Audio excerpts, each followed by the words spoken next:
Right. Let's get the show on the road. Come one, come all. Let's give it a couple minutes, guys. We'll let everyone in. See some familiar faces. Welcome, welcome.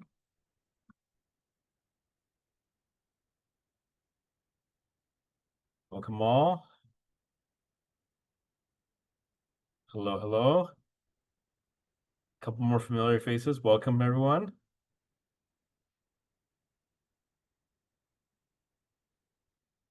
Take a look at the chat. Very curious to find out where everyone's coming from. Uh, clearly, I'm sitting in office here. Cirrus Consulting. We're located in downtown Toronto. So let's say the real estate epicenter of Canada. It's a pleasure to see you all. Let's get a poll of who's from where. I see some more familiar faces. Welcome.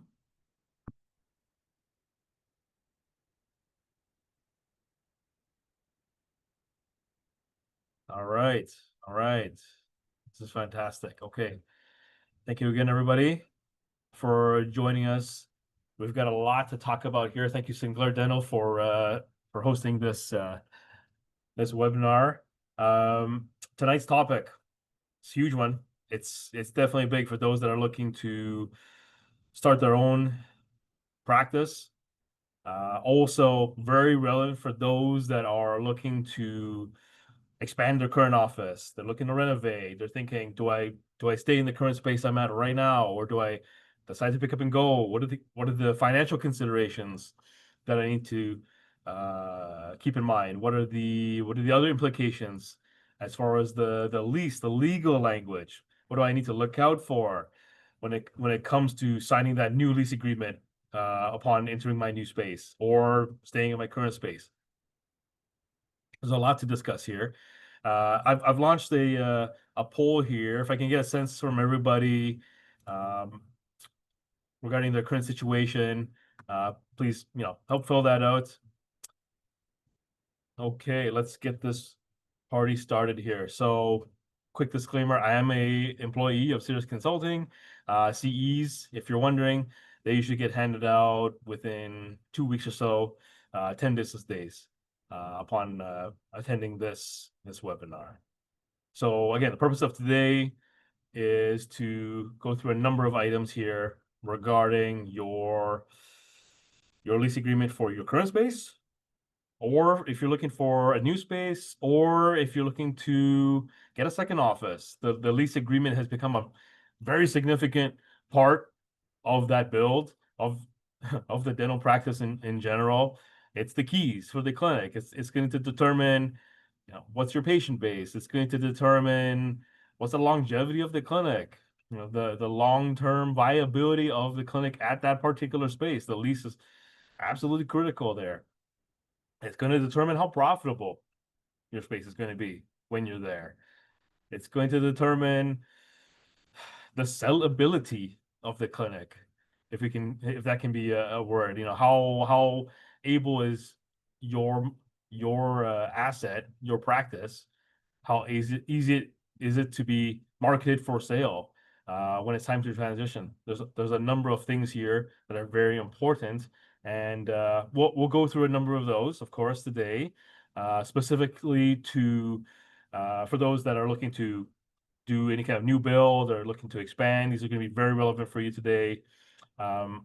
Heck, even for those that are considering to relocate, we'll touch upon a number of things that will be very important, both looking at your new space and the lease for there, but also for your existing lease. If you're looking to exit your current lease, some of these items would be very important.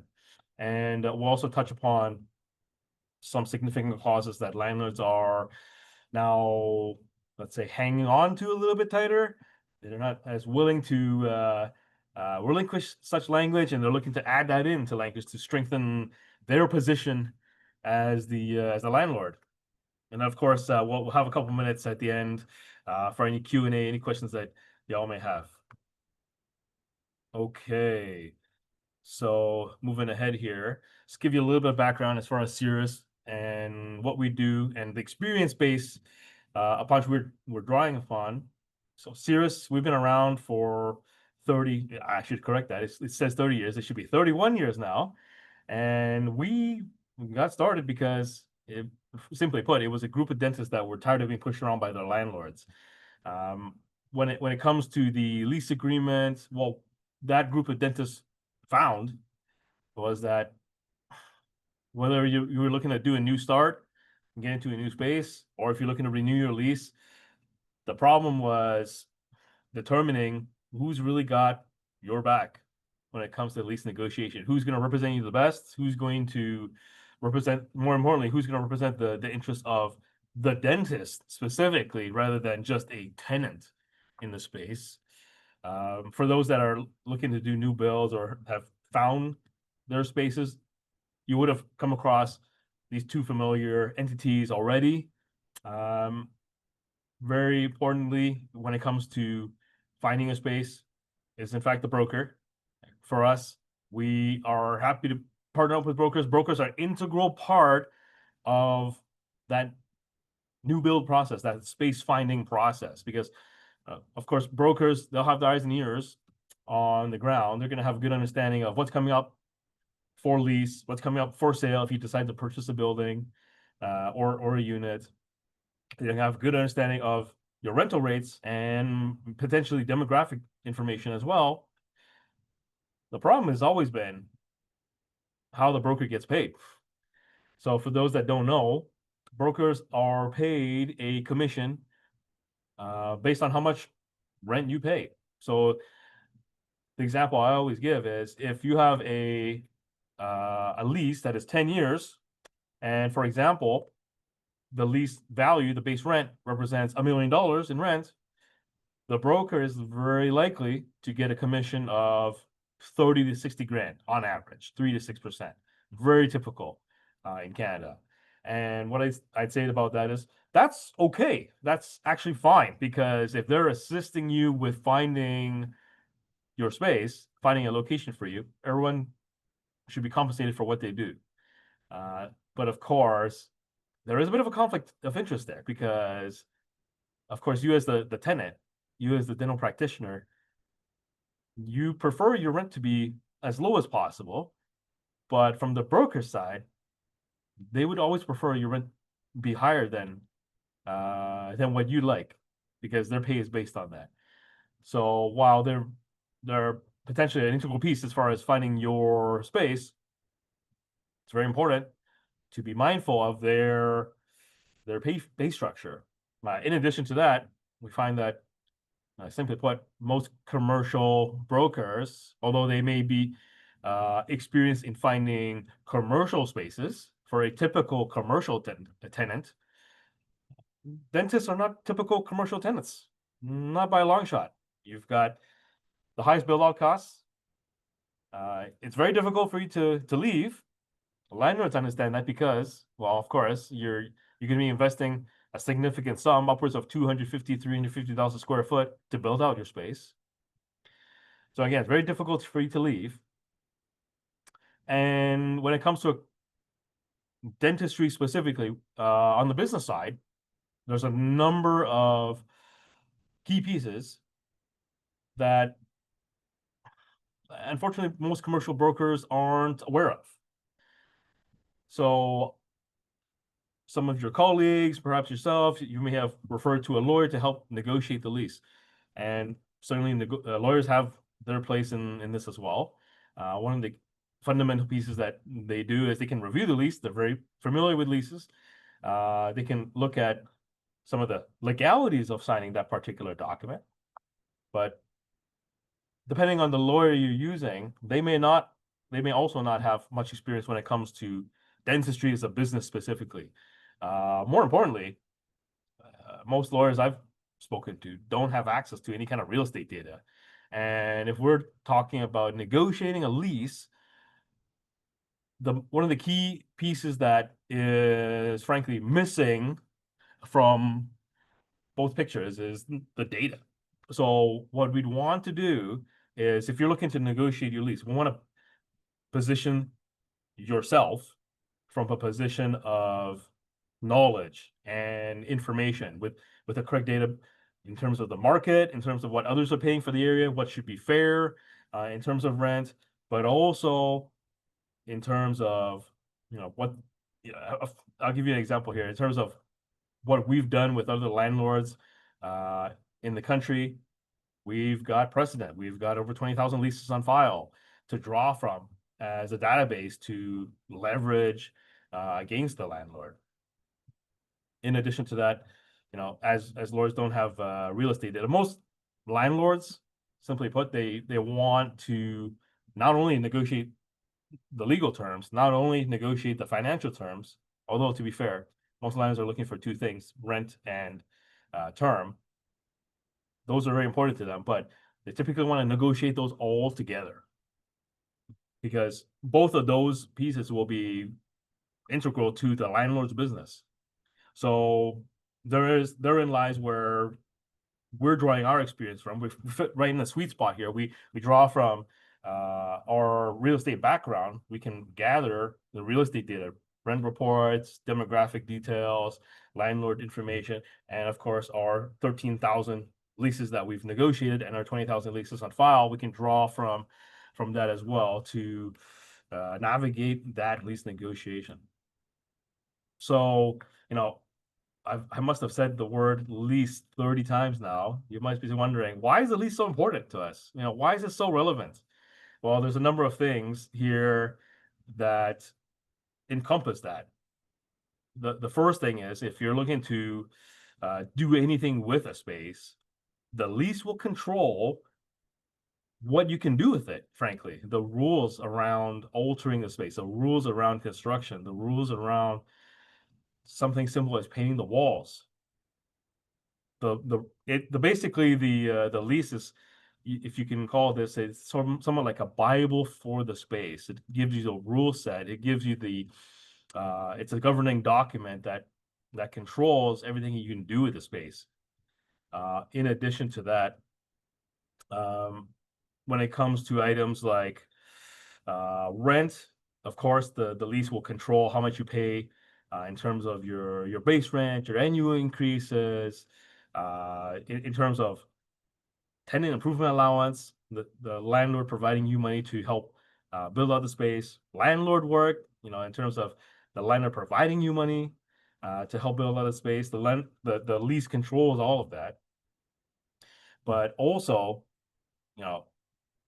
the thing that the lease is attached to, the physical space. Again, it's the foundation of the practice. It's going to determine where the practice is going to be for the next 10, 20, 30 years. For many of you, the one lease you sign may have you in the space for 15, 20 years. In fact, for an office, if you're looking to build out an office, the average time the office itself is in a space is about 26 and a half years. So it's very significant as far as the timeline. As I mentioned before, because of your build out costs, the practice is very difficult to move and relocate. So the better protected the practice is through the lease, the more time you have in the space to recoup any kind of construction costs or practice purchase costs or otherwise. Also, as I mentioned before, the lease has, frankly, it's become over the last 20 years, it's become extremely significant as far as the value of your clinic. One of the key things that we've run into when we talk to our practice brokerage friends is that the key thing that they run into when it comes to sale is the practice is the lease. It's the one thing that holds up the sale at the 11th hour. So the more work you do to it, the more fine tuning you do to that document to ensure that it's as smooth as a process as possible during time of transition, the better it is for you, frankly. The more value you can get out of the practice when you want to sell as well. And for those that are looking to sell or potentially looking to renegotiate your lease can provide you many things, including additional leverage to renegotiate. If certain things that can be added into to the lease can either be very beneficial to your cause in regards to renegotiating your lease, your ability to stay, your ability to sell, or can be extremely detrimental. One thing I also wanted to point out is when we're talking about the lease, we're talking about a governing document. Now, it's very typical, it's very commonplace to associate the lease with how much you're paying every month, your monthly rent. And if you're thinking that, you're certainly not wrong. This absolutely is a key piece to the puzzle here. It will determine what you're paying today. It will determine what you're paying 20 years from now. It will determine what your buyer potentially would be paying. So this is something very important to note because, well, if you're looking at a value of $5,000 to enter a new space, we've put in an example here as 3% as an increase, very typical annual increase. Now, I want to get away from thinking about the lease as just your monthly payment, because when we expand this out to the typical lifespan of a clinic in a space, let's say approximately 30 years, it's not $5,000 that you're paying. It's not 3% increases that you're paying. You're actually paying $2.923 million over the next 30 years. So it's very important to get all the facts before you decide to enter a negotiation with the landlord, before you decide to either renegotiate your lease at the space you're at right now, or into a new lease somewhere else. You need to have all the information here to make sure that you're getting as fair a deal, as good a deal as possible when it comes to the financial piece, because this has very significant ramifications in the future.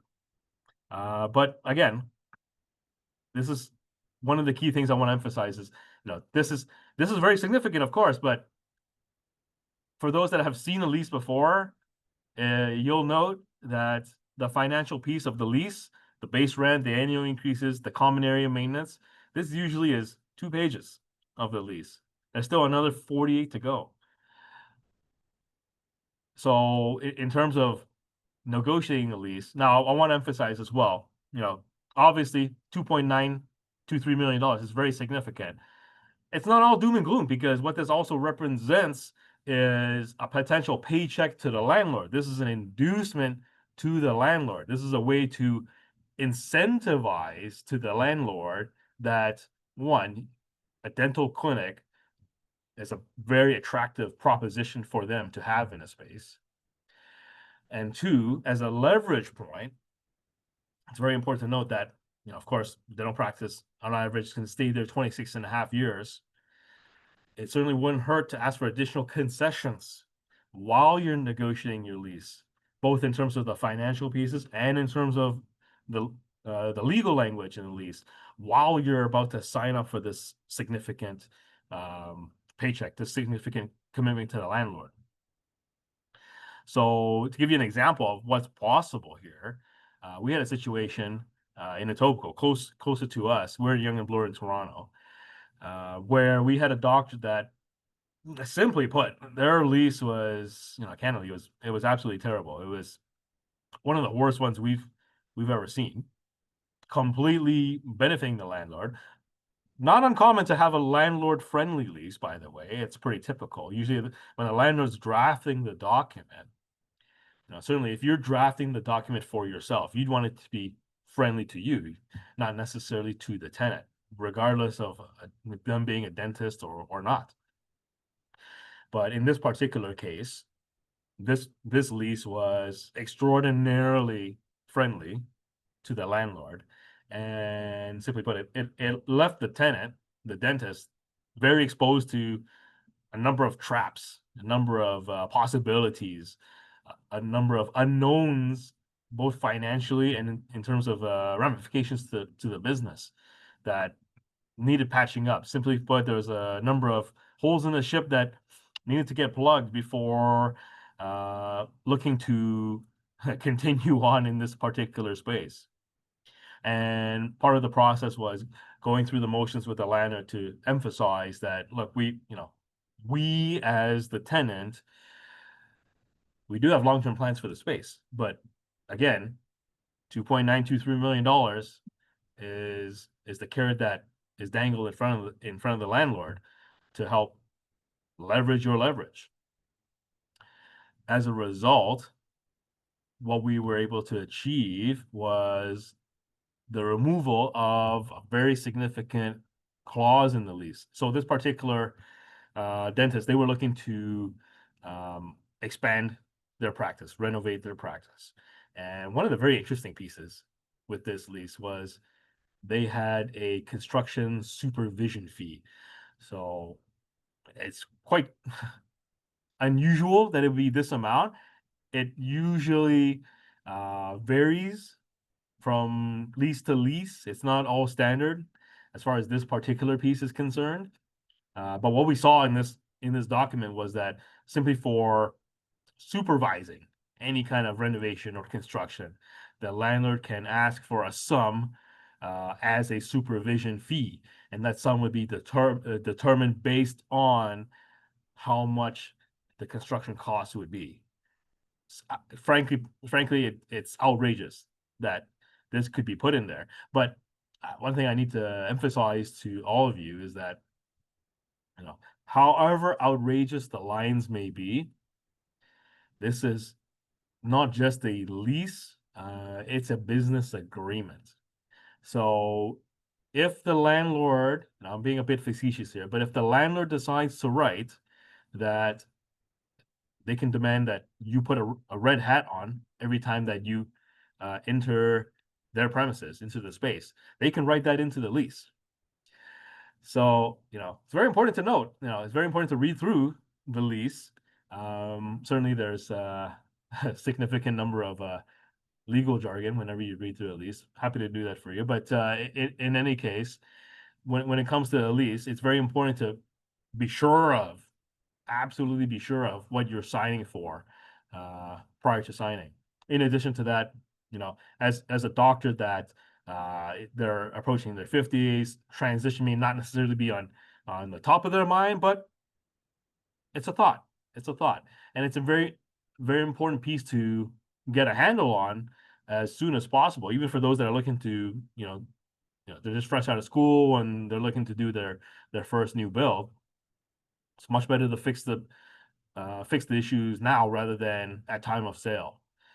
So in their particular lease, what we saw was that there was a line regarding transferability and what we call continuing liability, i.e., you as a tenant, if you were to transfer the lease to someone else, what does that look like?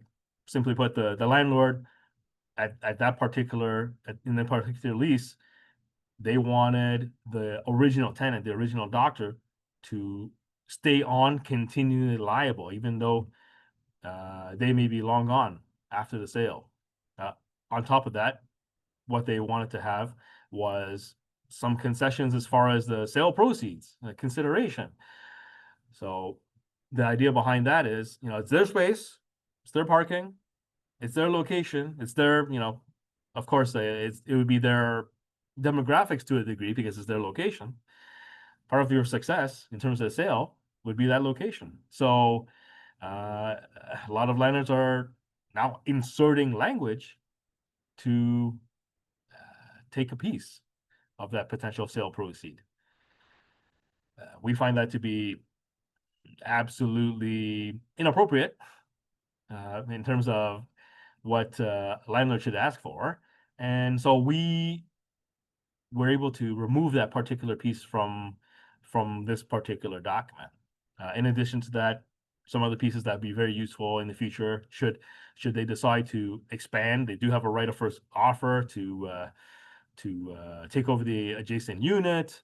We got some tenant improvement allowance to help with the build, and very importantly, when it comes to that eventual transition, the options were able to be transferred. That's become a bigger piece as well.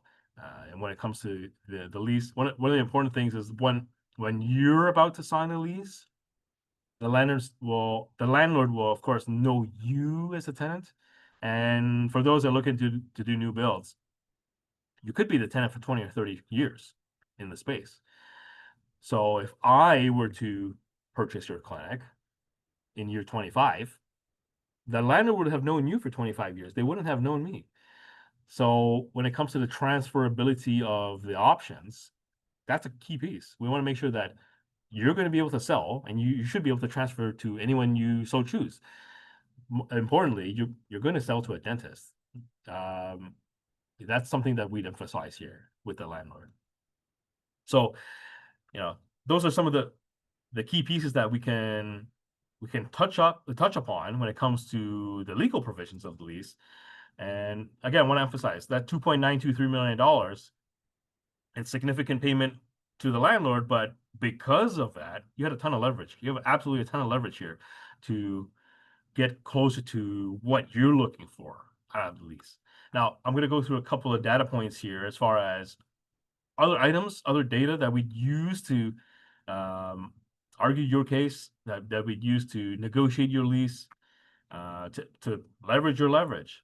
And that's definitely the market data. So, depending on your market, now take this all with a grain of salt. It will depend on your building type. It will depend on your exact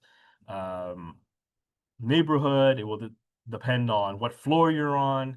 All these things come into consideration. But what I want to emphasize here is that this data, specifically what others are paying for in the area, the average asking rent, is something that you should all pay attention to.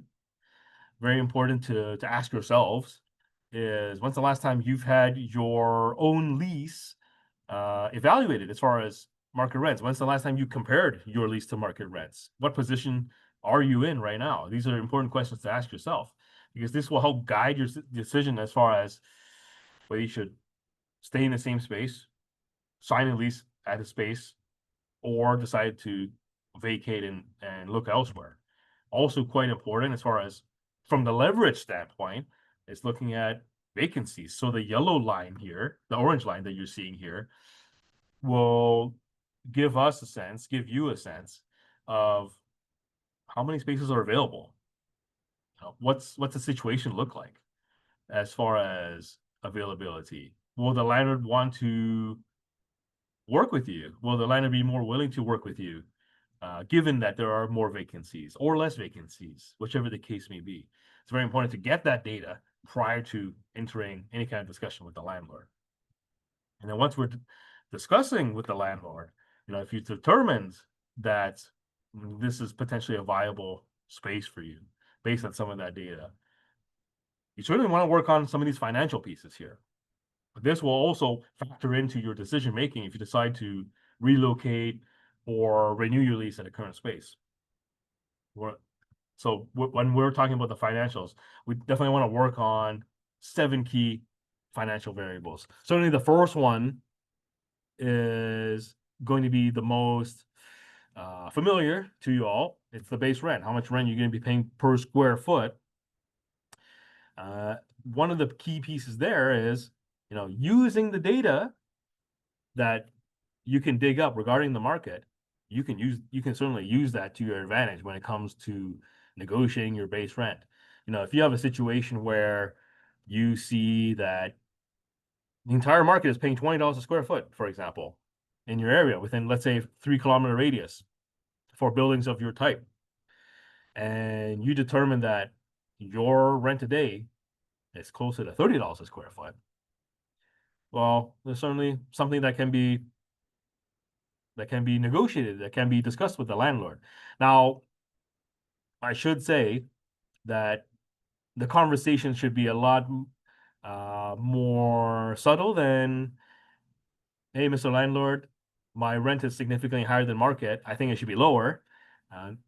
Because simply put, the most common answer we get from landlords when approached by that is, no, I'm not changing the rent. So we want to be able to leverage your leverage here and use some of the other data points, and use some other financial pieces to help get those wins. So, on top of the base rent, very important to yourself and in terms of the landlord, what they're looking at is your annual increases. Although you may be paying $10 more than market, that might not be a bad thing if your annual increases are significantly lower than what everyone else is increasing at. So again, using the data to determine what your situation looks like will be very important. And when it comes to getting what you want out of the space, getting the best deal possible, this is definitely one to work on here. Keeping this increase as close to market or heck even lower than market would be a significant win for you. On top of that, uh, we've just touched on the most common pieces to think about when it comes to the financial aspect of the lease, but less common to think about is your common area maintenance, the garbage disposal, the security, snow removal, lawn maintenance, taxes, maintenance, insurance, etc. What do those have to play into your lease? What factor is that? Well, that is it's actually a very negotiable piece of your lease. I'm not to say that we're going to negotiate with the garbage disposal company a lower rate. No, of course not. But one of the big things that can be added and have been added in leases before is what we call CAM cap. So, going back to line number 2, annual increases with annual increases set at a certain amount. So, for example, if they're 3% a year, you certainly will know what your rent will be increasing at year on year. Common area maintenance is a little bit more tricky because more often than not, it's determined based on market conditions for services that the landlord may be rendering. So if garbage disposal fees go up the next year, you're paying your portion of that. What we can do as an additional control to get more predictability as far as those expenses are adding things like a CAM cap. What I mean by that is, that your increases in terms of base rent are 3% a year. Why not add a percentage to the common area maintenance? We've seen caps around 8%. We've seen caps around 6%. We've seen caps around 5%. It's a sticking point to the landlord because, of course, from the landlord's perspective, they also want control over their common area maintenance, and it can be unpredictable for them as well. But this is definitely one to work on here because if you can get that as a win, if you can secure a cap as a win, that's certainly a strong way to manage the increases per year. It's a strong way to minimize the sting and impact of the rent that you pay every month. Very significant. Also, one that is quite friendly to you, but has a minimal impact to the landlord is what we call audit rights. And what I mean by that is, for those that have spaces right now, you're probably very familiar with rent reconciliation statements, meaning at the end of the year, the landlord may ask that you top up their common area maintenance, their taxes, maintenance, insurance, because the estimate for the garbage disposal was lower than what they actually paid, and they're asking you to help top that up along with the other tenants. Well, one of the key pieces that we can add for accountability is that audit right. It provides your accountant an ability to audit the landlord's books to verify what you're paying, to verify that you're paying exactly what you're supposed to be paying. We had a situation a couple of years ago now where a doctor was it was this exact same scenario where they wanted accountability. They wanted to know why the landscaping was going through the roof. And it was perplexing. It was simply perplexing because it was just a lawn and a tree in front of the property. No reason why the landscaping should be increasing by thousands of dollars a year. So upon entering the negotiation, we had the audit right inserted. And the doctor, a year later, they decided to exercise that option. They decided to exercise that right to uh, audit the landlord's books. Lo and behold, we found out that the landlord was paying the brother-in-law to do the landscaping. They were hiking the fees up and splitting the profit. So certainly doesn't happen every day, but the whole purpose of having language like this, amongst others, is to cover for any possibilities here. On top of that, for those that are doing a new build or expanding for that matter, number 4 is going to be very important to you. It's the fixturing period. It's how much time you have to build out your space rent free. Even if you're in the space right now and you're operating on a space, if you're taking on an adjacent space, you certainly can ask for a fixturing period. 2, 3, 4 months, 5 months, whatever the case may be, to help build your space out. That new space will be very significant to you. On top of that, it certainly wouldn't hurt to ask for number 5. Again, $2.923 million over 30 years. Landlords understand this, and if they don't, it certainly warrants a discussion. But free rent is certainly a piece that you can ask for, especially if you're looking to sign a longer term lease, especially if you're looking to take on adjacent space, especially if you're looking to do a new build. If you're looking to invest a significant amount of money into a space, what you're telling the landlord is that you're here to stay. You want to be a tenant in the space. You're making a significant investment. You're not going anywhere. And as an added incentive to you, the tenant, the doctor, to do that, a free rent period of 1 month, 2 months, 3 months, 4 months, it's not uncommon to ask for. We did a new build recently, and we achieved 6 months of free rent as part of a long-term deal. So there's a lot that can be had here.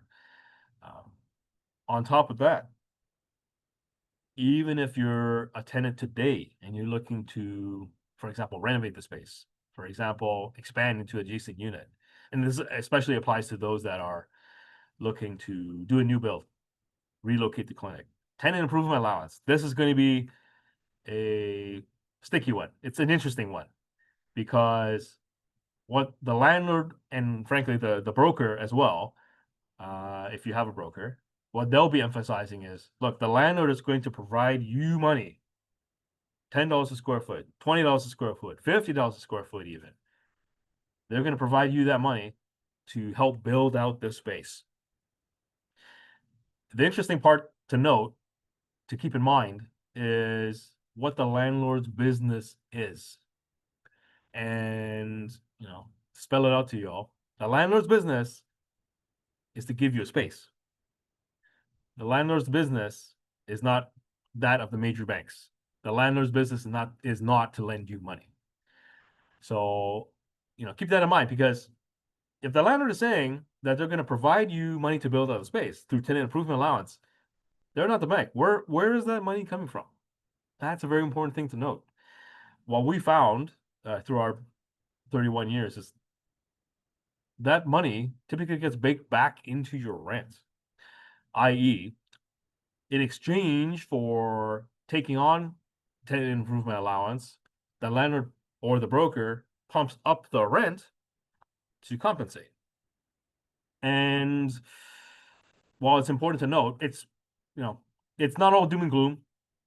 It may be very relevant for you to take, depending on what's going on. For a common example I run into is, for those that are fresh out of school, they may have student debts, they may have, mortgage, etc. They might need some additional help in the form of tenant improvement allowance. That can be, fantastic. So that's something that certainly should be discussed, but it should be discussed in a thoughtful manner, paying attention to its effect to the base rent as well. Simply put, we wouldn't want a situation where you take significant tenant improvement allowance, but at the expense of increased rent. That increased rent does have ramifications down the line when you're 20 years in a clinic, you're 30 years in a clinic, you're thinking to sell, and now your buyer is faced with a situation where they're paying a bit more rent than everyone else. Now, that's the landlord indicating they're providing you money to build out the space.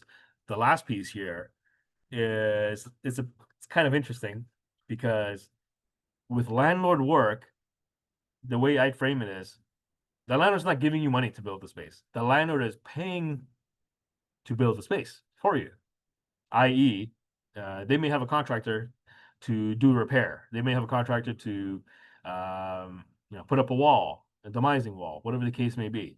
The landlord would pay for it.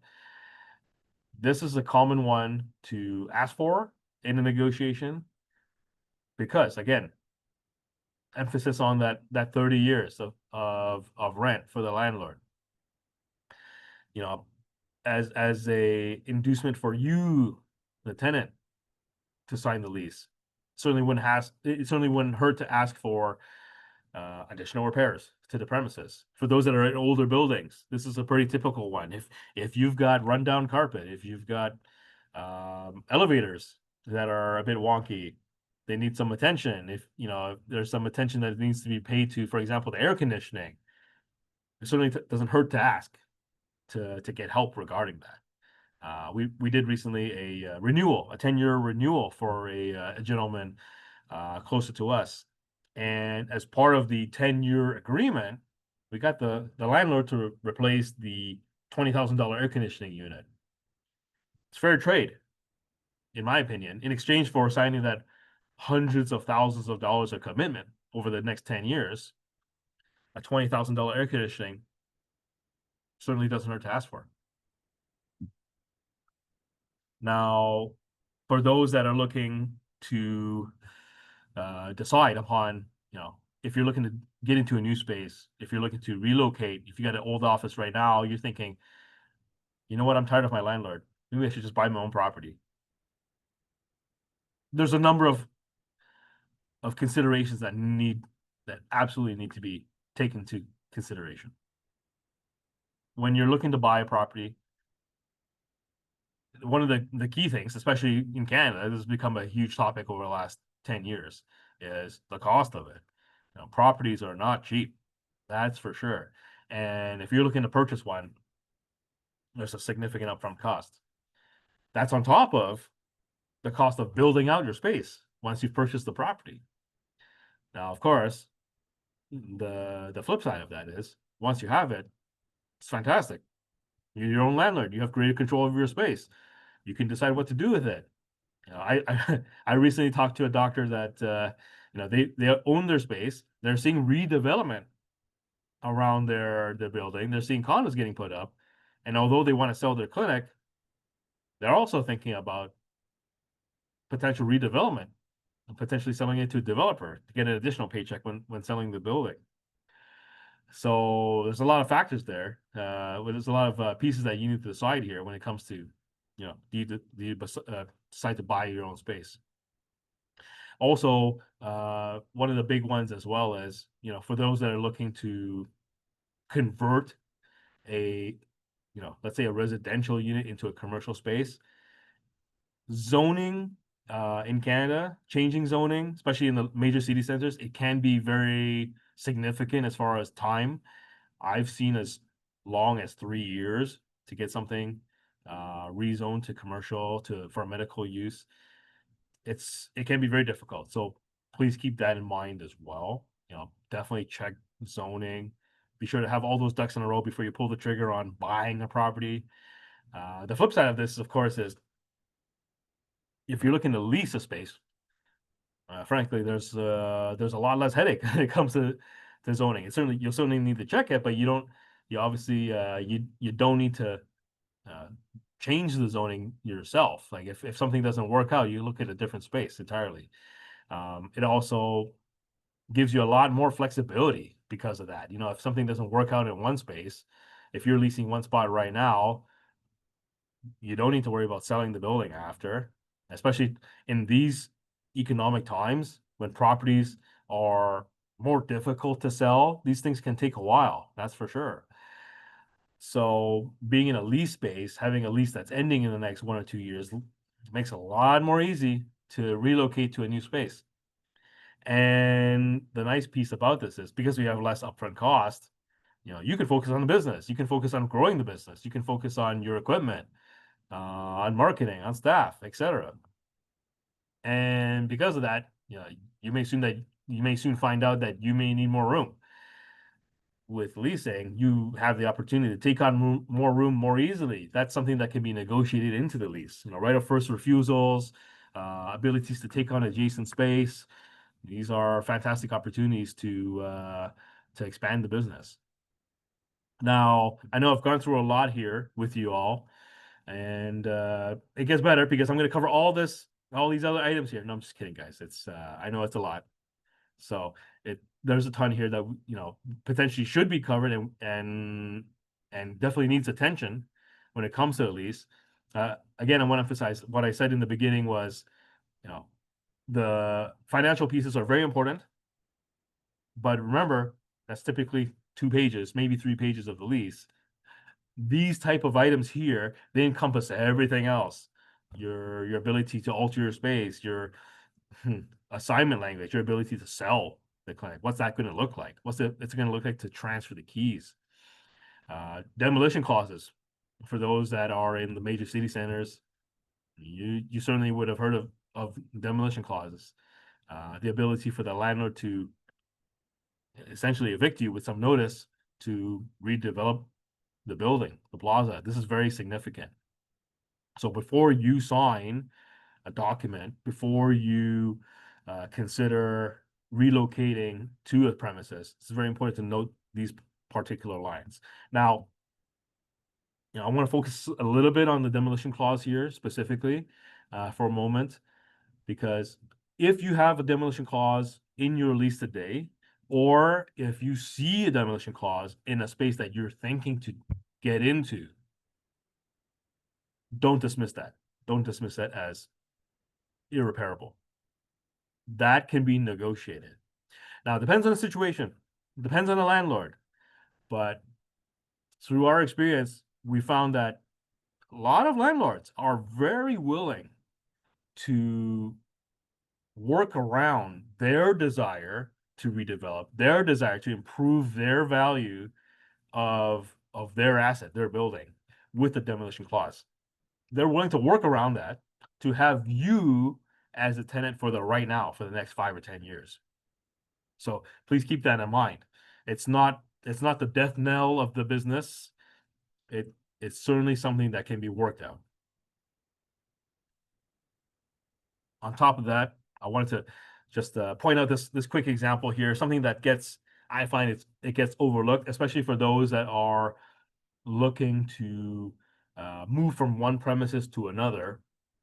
This is a big one. This is a big one because, we've been talking about getting into space at this point. We've been talking about, fixturing, how long you have to build out the space. We've been talking about demolition clauses. How long do you have to be in the space? What's the foreseeable future of the space? Now, for those that are looking to get out of their space, because perhaps the situation is not favorable anymore. Perhaps it's too small. The space is too small. Perhaps the demographics of the area has changed. Perhaps the landlord does insist that they will redevelop the building in the next 3 years. You may need to leave. Okay, you may need to find the clinic a new home. This clause determines much of how that exit will look. So in terms of alterations, when you're looking to alter a space, when you're looking to build out a space, there's a couple of key things to note. You built the clinic, you added the plumbing. Well, if you're looking to leave, nobody really expects you to take out the plumbing with you and put it in your new space. That's not really the way it works. It belongs to the landlord at that point. But there's a couple of key things to note here.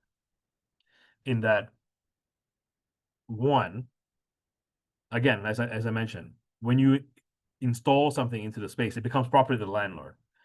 But as property of the landlord, they may ask you to do certain things upon leaving.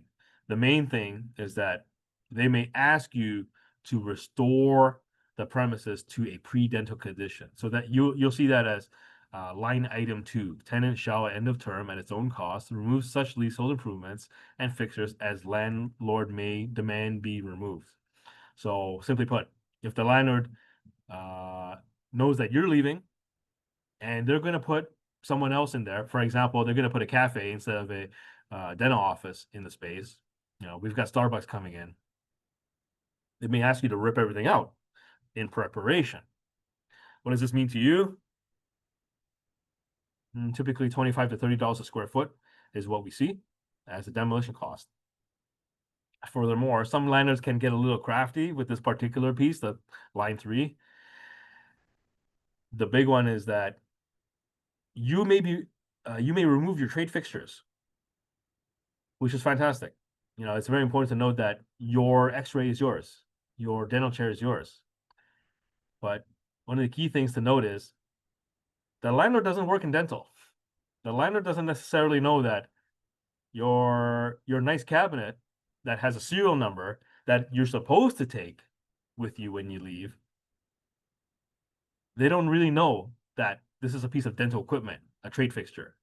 They don't really know that they can be disputed, in fact, that your dental chair is bolted to their floor and therefore belongs to them. We had a situation where this occurred. We had a landlord that was a little bit crafty, let's say, and their son was a dentist. Our dentist was leaving the space, and the landlord said, no, the equipment that you have bolted in the room is in fact my equipment.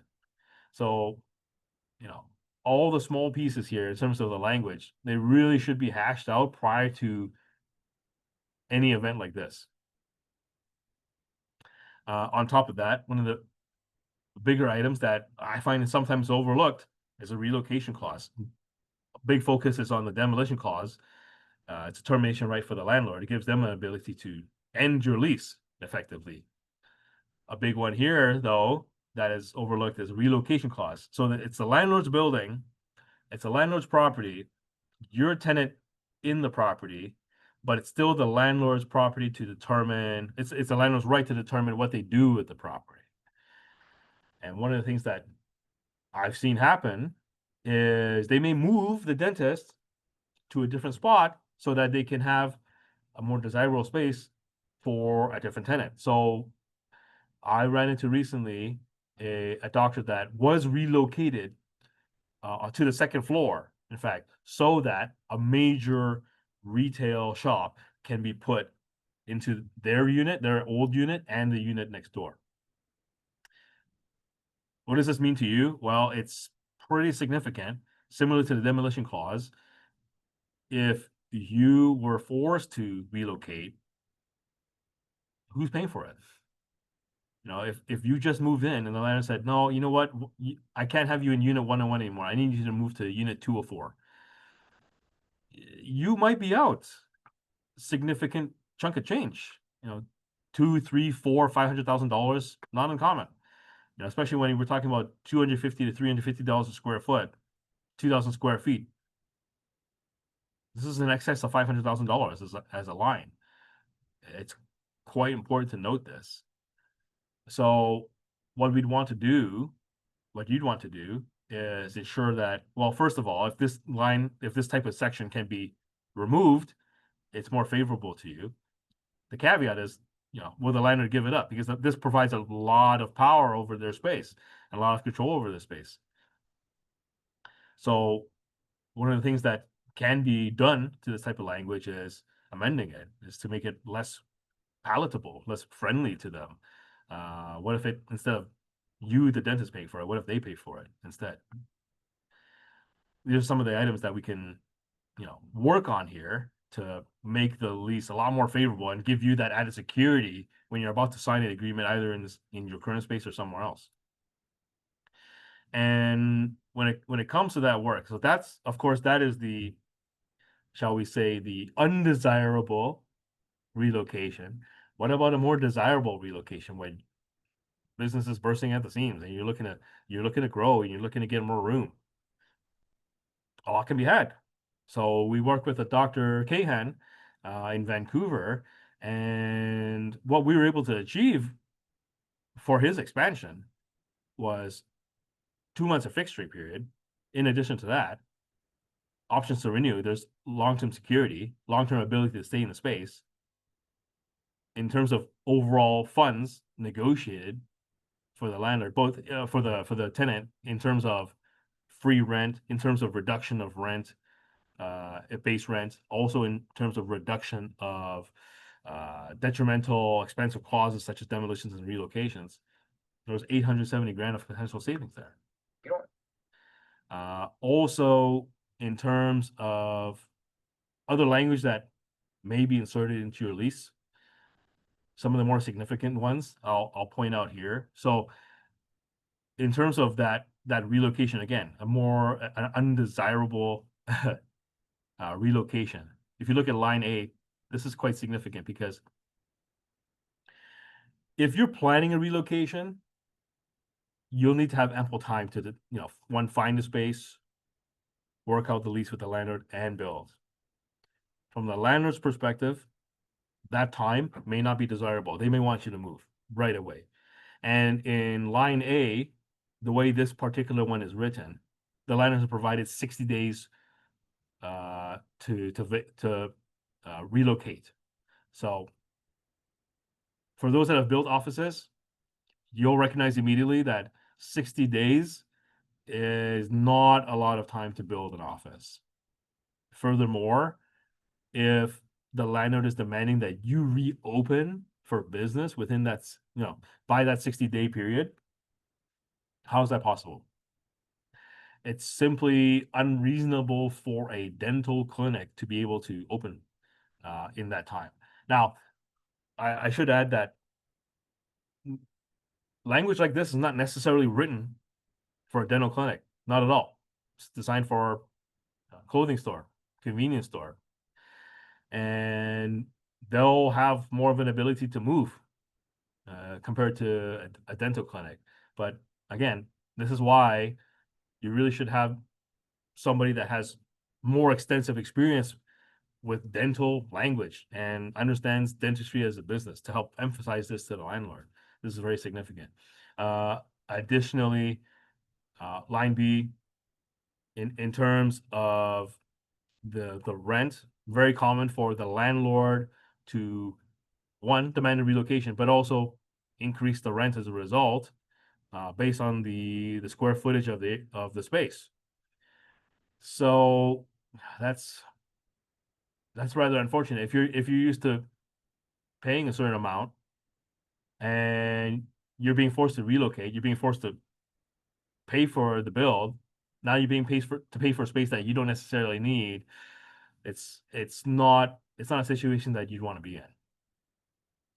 In addition to that, one of the worst pieces of this are, this is very typical in a relocation. It's similar to demolition clause, whereby if the landlord decides to exercise this ability, if you don't comply, if you don't relocate, the landlord can terminate your lease. That's a very typical one I see associated with a relocation clause. So it's very important to get a handle on items like this prior to that signing, prior to heck, even if you're looking to renegotiate your lease where you're at, timing is key. I'll touch on that in a moment.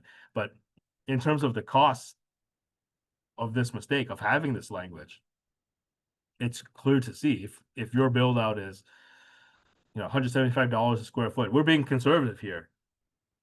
Or at 2,000 square feet, that's a $350,000 mistake. Furthermore, if that new space is not the right shape, you might lose an operatory. There's a reduction in production at that point.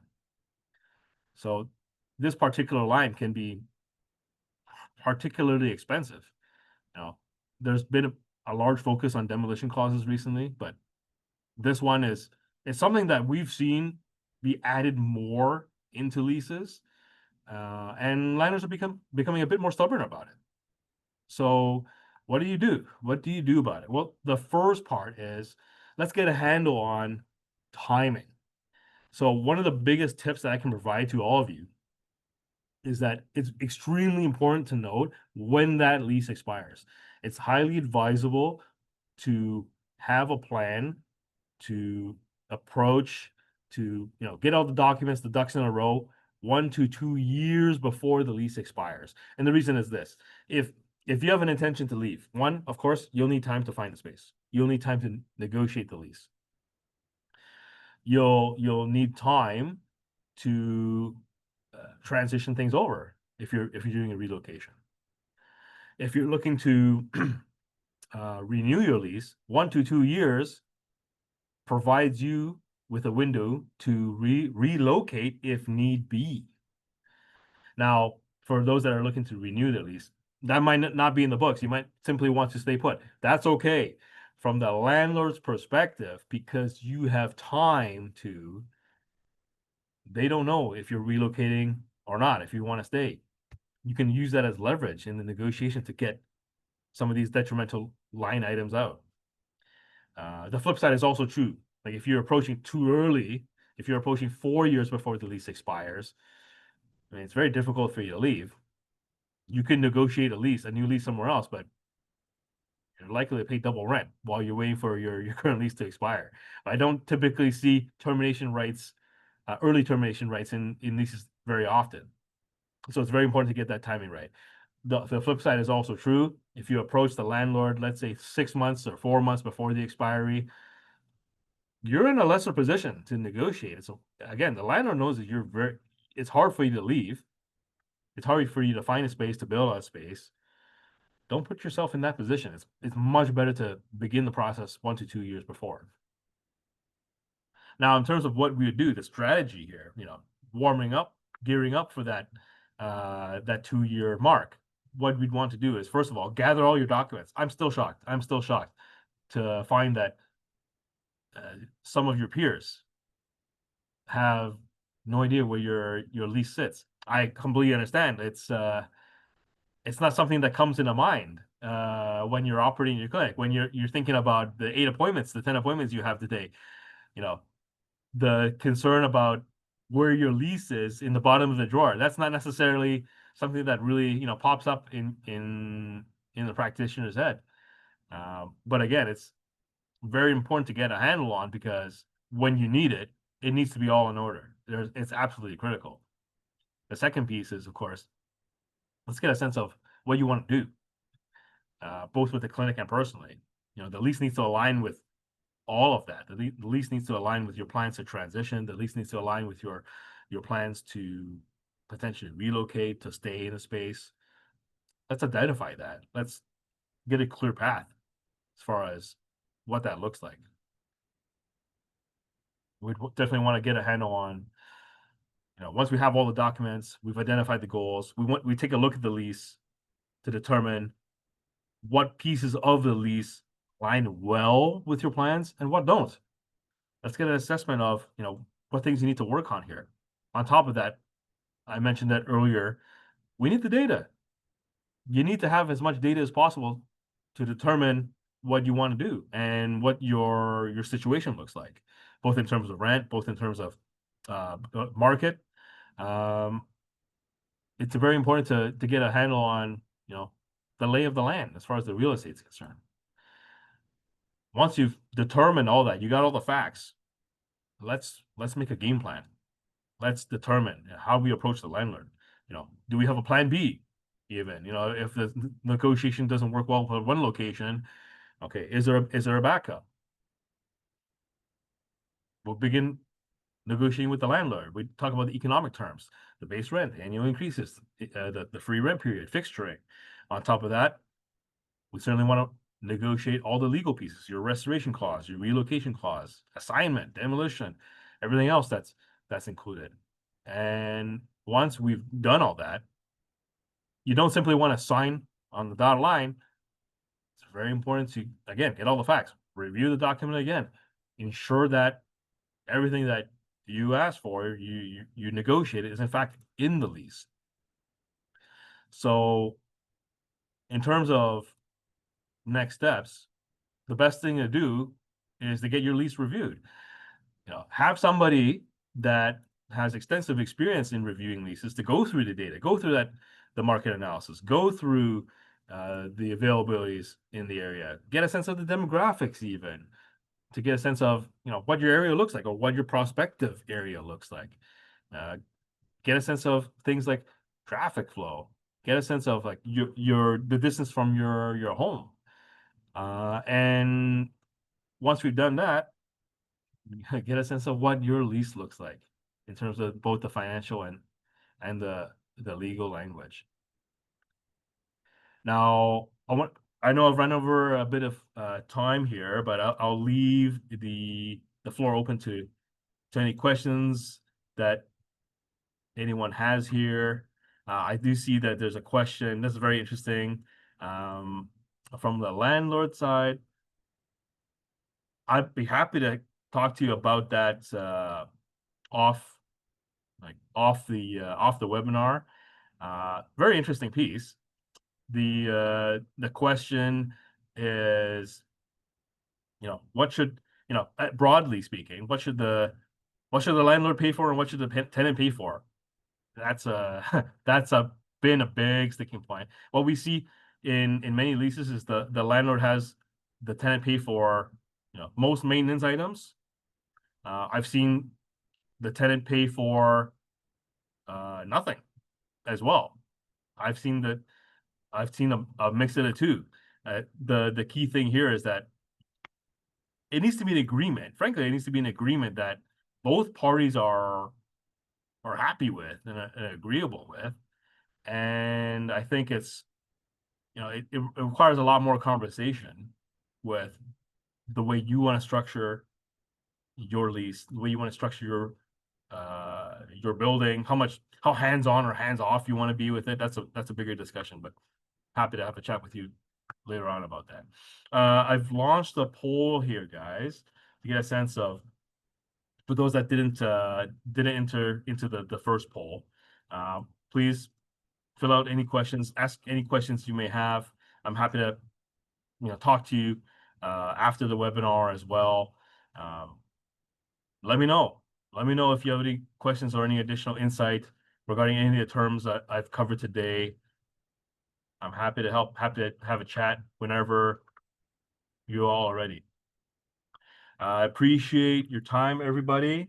I know I've gone a little bit over. Thank you for spending your dinner time with me, and I hope it was informative. And again, like, happy to help. Y'all have a good night. Appreciate your time.